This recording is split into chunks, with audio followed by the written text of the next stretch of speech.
అందరికీ నమస్కారం. సాధనతో సంగీత శిఖరాలను అందుకోవడానికి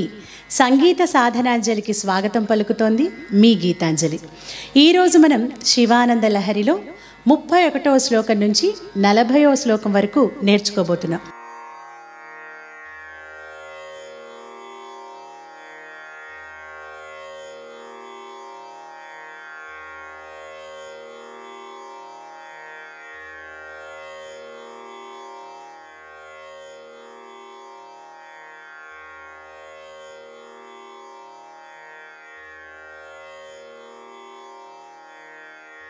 ఇంతకుముందు మనం నేర్చుకున్న 30 శ్లోకాలని కూడా మీరు చక్కగా విని నేర్చుకొని పాడుకుని ఉంటారని ఆశిస్తూ ఈరోజు మనం 31వ శ్లోకంతో ఆరంభిద్దాం. నాలం వా పరమోపకారకమిదం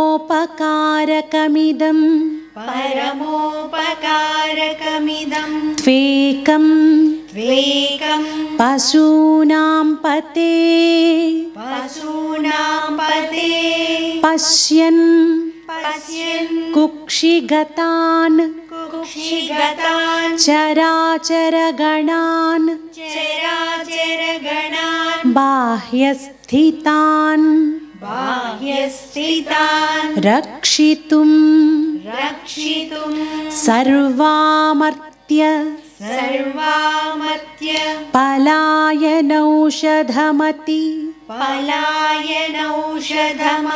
జ్వాలాకరం భీకరం నిక్షిప్తం గరళం గళేన గిళితం నోద్గీర్ణమేవ త్వయా నాలం వా పరమోపకారకమిదం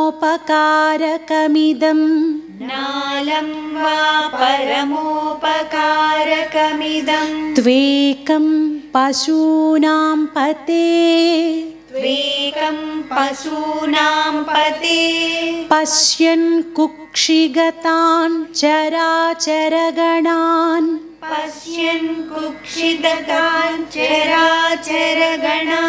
బాహ్యస్థితాన్ రక్షితుం సర్వామర్త్య పలాయనౌషధమతి జ్వాలాకరం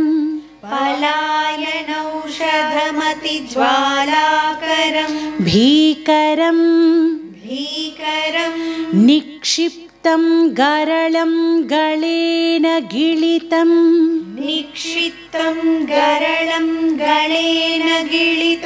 నోద్గీర్ణమేవ త్వయా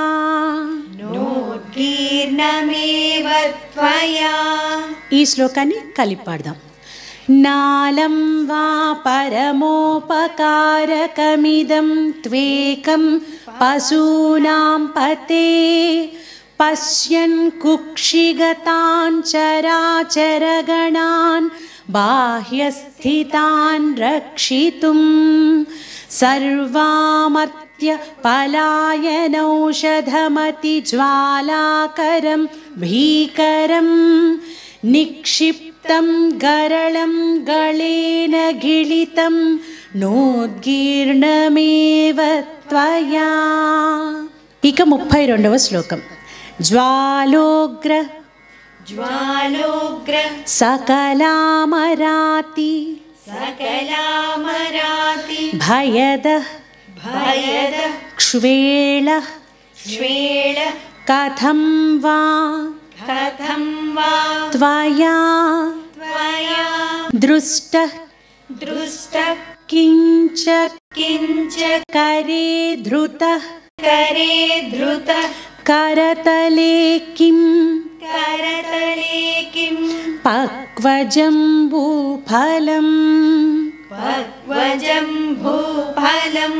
జిహ్వాయాం నిహితశ్చ సిద్ధఘటికా వా కంఠదేశే భృతః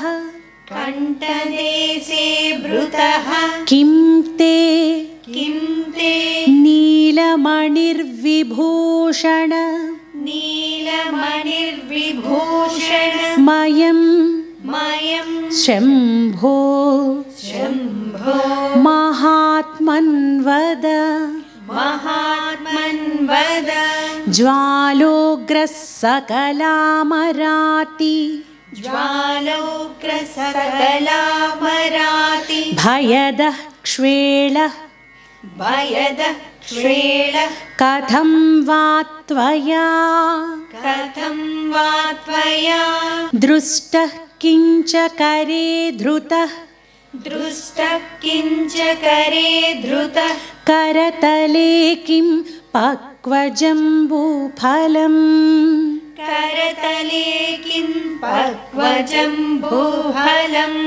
जिह्वायां निहितश्च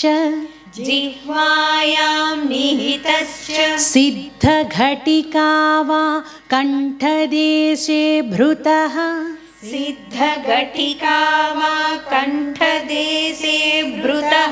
किं ते नीलमणिर्विभूषणमयम्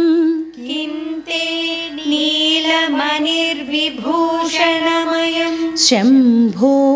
महात्मन्वद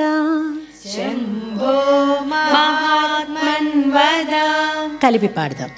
ज्वालोग्रः सकलामराति भयदः क्ष्वेलः कथं वा त्वया दृष्टः किञ्च करे धृतः करतले किं पक्वजम्बूफलम् जिह्वायां निहितश्च सिद्धघटिका वा कण्ठदेशे भृतः किं ते नीलमणिर्विभूषणमयं शम्भो महात्मन्वद. 33వ శ్లోకం. नालं वा सकृदेव देव भवतः सेवा नतिर्वा नुतिः पूजा वा स्मरणं कथाश्रवणमप्यालोकनं मादृशां स्वामिन्नस्थिर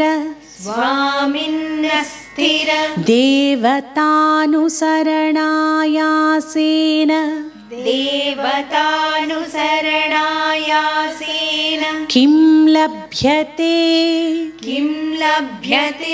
का वा मुक्तिरितः कुतो भवति चेत् किं प्रार्थनीयं तदा नालं वा सकृदेव देव भवतः सेवा नतिर्वानुतिः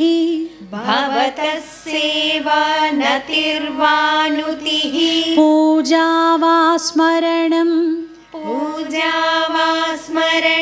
कथाश्रवणमप्यालोकनं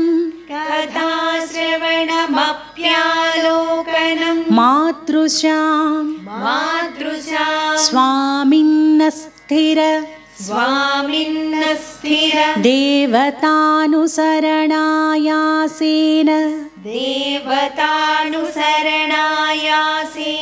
किं लभ्यते का वा मुक्तिरितः कुतो भवति चेत् किं प्रार्थनीयं तदा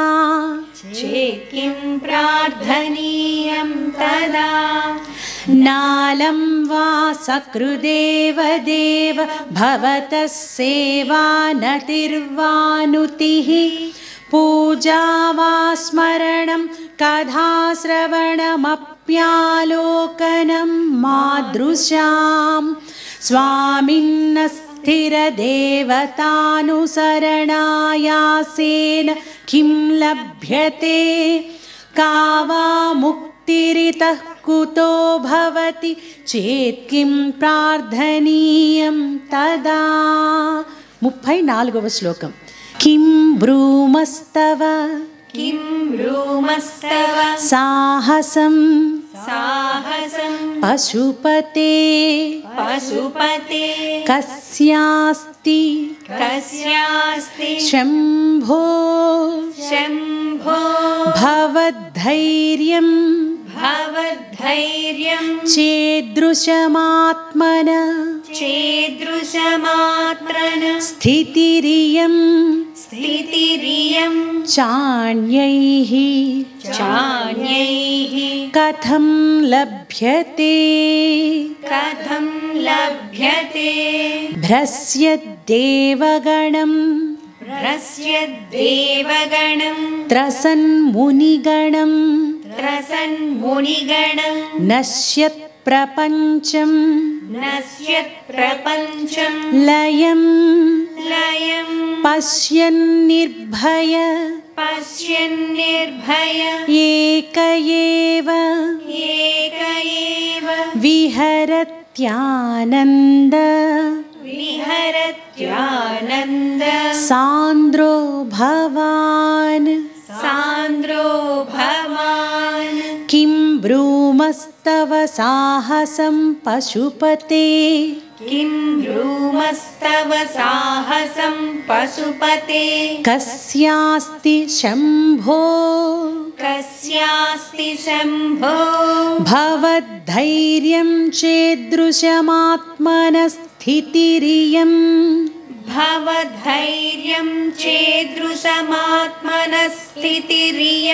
चान्यैः कथं लभ्यते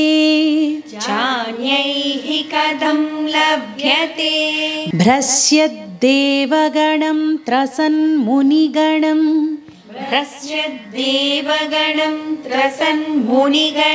नश्यत्प्रपञ्चं लयं पश्यन्निर्भय एक एव विहरत्यानन्दसान्द्रो भवान्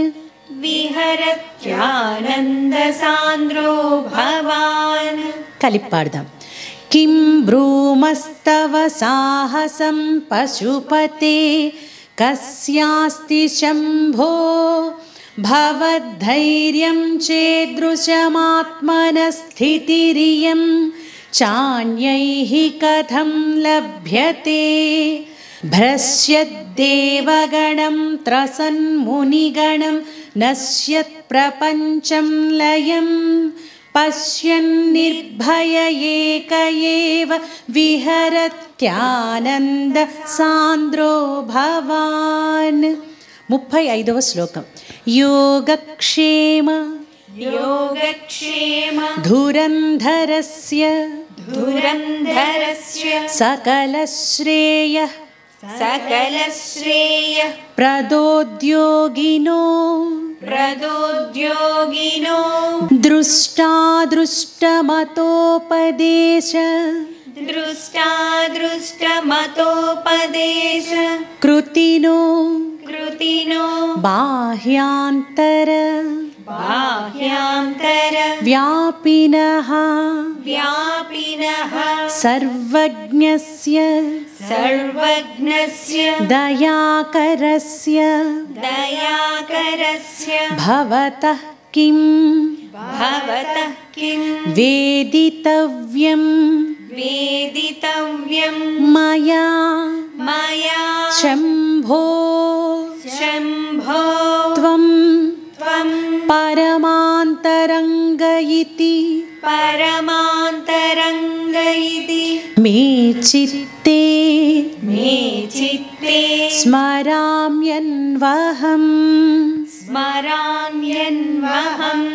योगक्षेम योगक्षेमधुरन्धरस्य योगक्षेमधुरन्धरस्य सकलश्रेयः प्रदोद्योगिनो सकलश्रेयः प्रदोद्योगिनो दृष्टादृष्टमतोपदेशकृतिनो दृष्टादृष्टमतोपदेशकृतिनो बाह्यान्तरव्यापिनः बाह्यान्तरव्यापिनः सर्वज्ञस्य दयाकरस्य सर्वज्ञस्य दयाकरस्य भवतः किं वेदितव्यं मया भवतः किं वेदितव्यं मया शम्भो त्वं परमान्तरङ्ग इति शम्भो त्वं परमान्तरङ्ग इति मे चित्ते स्मराम्यन्वहम् मे चित्ते स्मराम्यन्वहम् కలిపి పాడదాం योगक्षेमधुरन्धरस्य सकलश्रेयः प्रदोद्योगिनो दृष्टादृष्टमतोपदेशकृतिनो बाह्यान्तरव्यापिनः सर्वज्ञस्य दयाकरस्य भवतः किं वेदितव्यं मया शम्भो त्वं परमान्तरङ्ग इति मे चित्ते स्मराम्यन्वहम् भक्तो भक्ति गुणावृते मुदमृतापूर्णे प्रसन्ने मनः कुम्भे साम्ब तवाङ्घ्रि पल्लवयुगं संस्थाप्य संवित्फलं सत्वं मन्त्रमुदीरयन् निज शरीरागार शुद्धिं वहन् पुण्याहं प्रकटीकरोमि रुचिरं कल्याणमापादयन्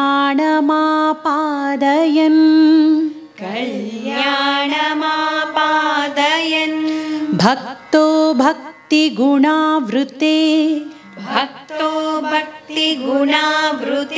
मुदमृतापूर्णे प्रसन्ने मनः कुम्भे साम्ब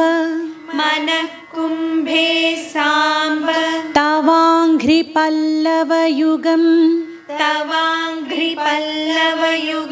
संस्थाप्य संवित्फलं सत्वं मन्त्रमुदीरयन् निज शरीरागार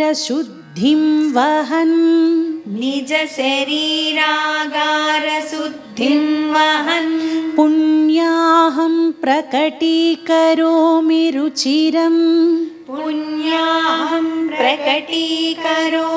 रुचिरं कल्याणमापादयन्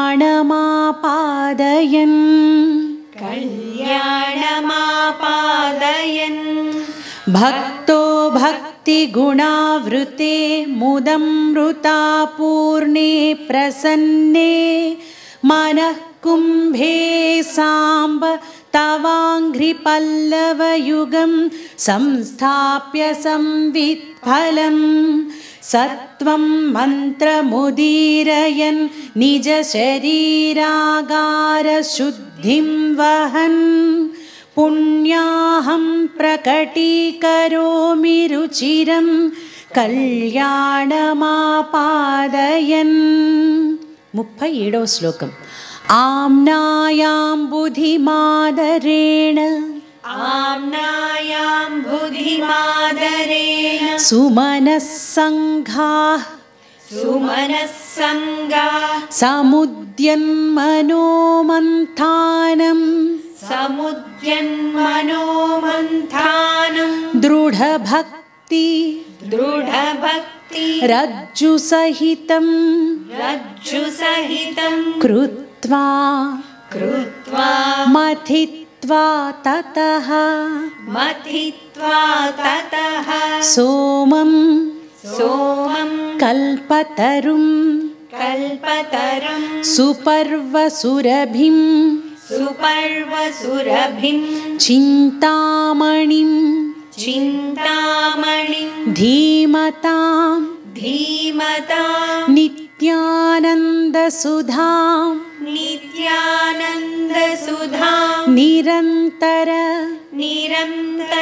रमा सौभाग्यमातन्वते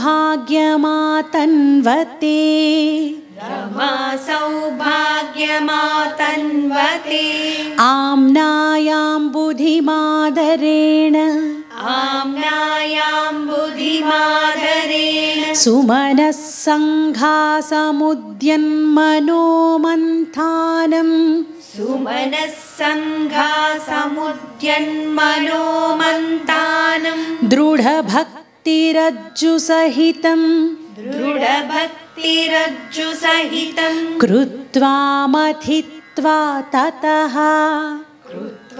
मथित्वा ततः सोमं कल्पतरुं सुपर्वसुरभिं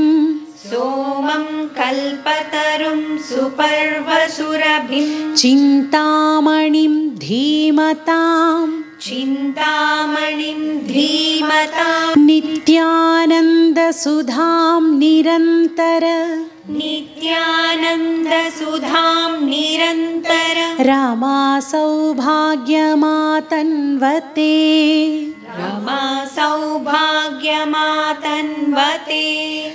आम्नायाम्बुधिमादरेण सुमनः सङ्घासमुद्यन्मनोमन्थानं दृढभक्तिरज्जुसहितं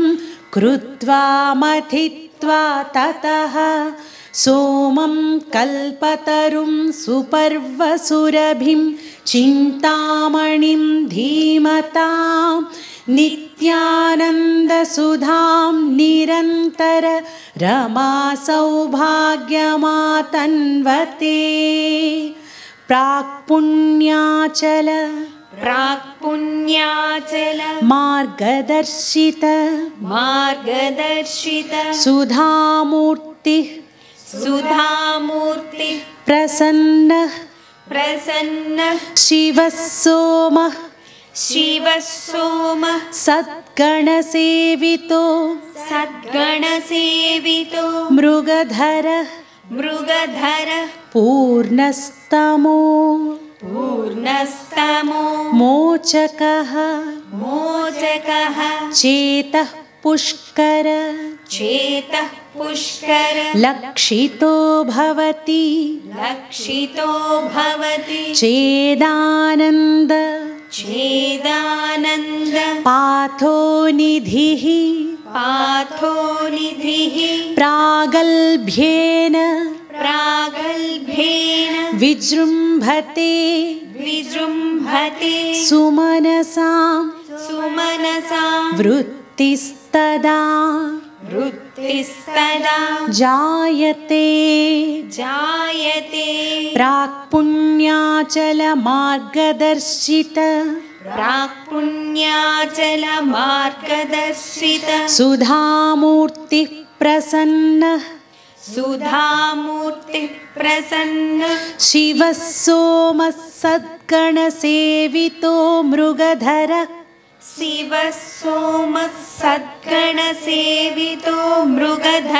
पूर्णस्तमो मोचकः चेतः पुष्करलक्षितो भवति चेदानन्दपाथोनिधिः छेदानन्दपाथो निधिः प्रागल्भ्येन विजृम्भते सुमनसाम् प्रागल्भ्येन विजृम्भते सुमनसा वृत्तिस्तदा जायते वृत्तिस्तदा जायते प्राक्पुण्याचलमार्गदर्शित सुधामूर्तिः प्रसन्नः शिवः सोमः सत्कणसेवितो मृगधरः पूर्णस्तमो मोचकः चेतः पुष्करलक्षितो भवति चेदानन्दपाथो निधिः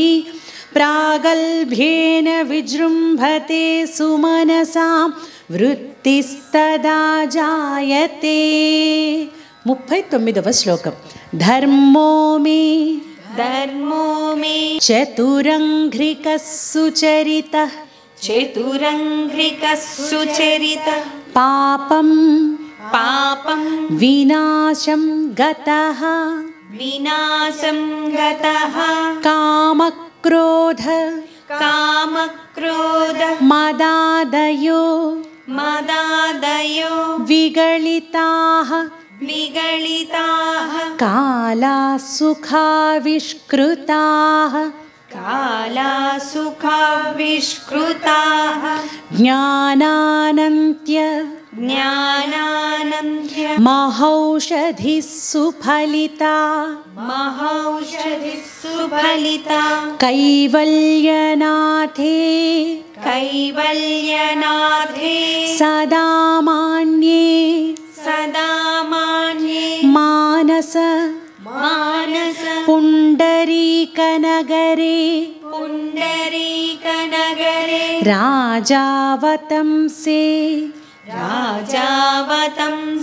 స్థితే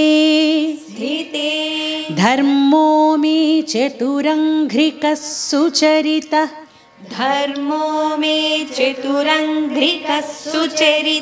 పాపం వినాశం గతః కామక్రోధమదాదయో విగళితాః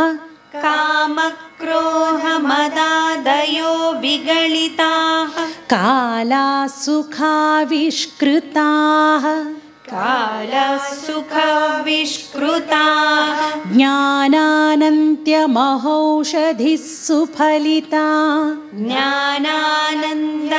జ్ఞానానంత్యమహౌషధిः సుఫలితా కైవల్యనాథే సదా మాన్యే మానస పుండరీకనగరే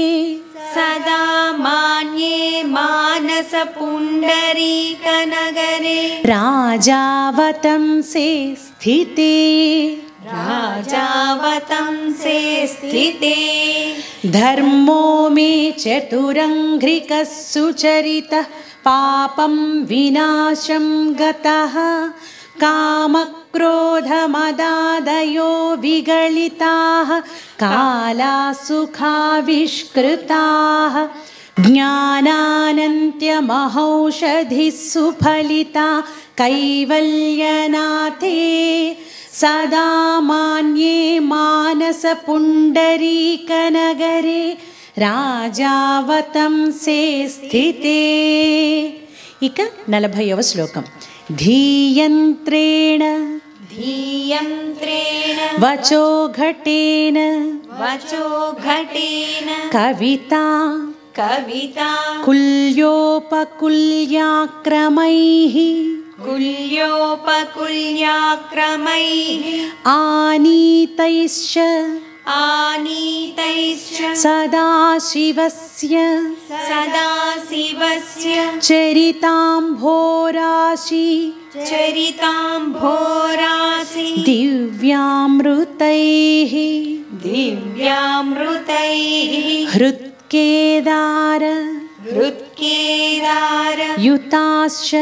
युताश्च भक्तिकलमा साफल्य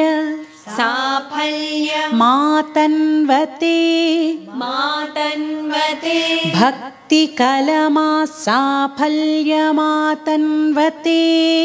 भक्तिकलमा साफल्यमातन्वते दुर्भिक्षान्मम दुर्भिक्षान्मम सेवकस्य सेवकस्य भगवन् भगवन् विश्वेश विश्वेश भीतिः कुतः भीतिः कुतः धीयन्त्रेण वचो घटेन धीयन्त्रेण वचो घटेन कविताकुल्योपकुल्याक्रमैः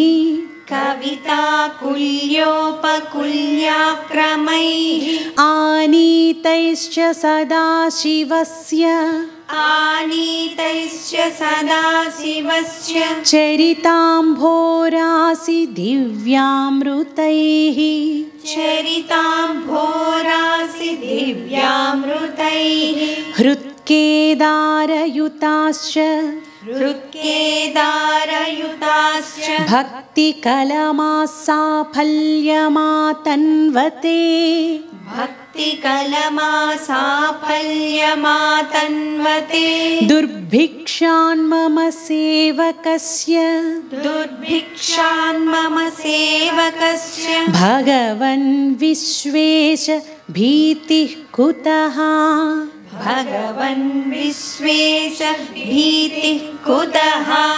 धीयन्त्रेण वचो घटेन कविताकुल्योपकुल्याक्रमैः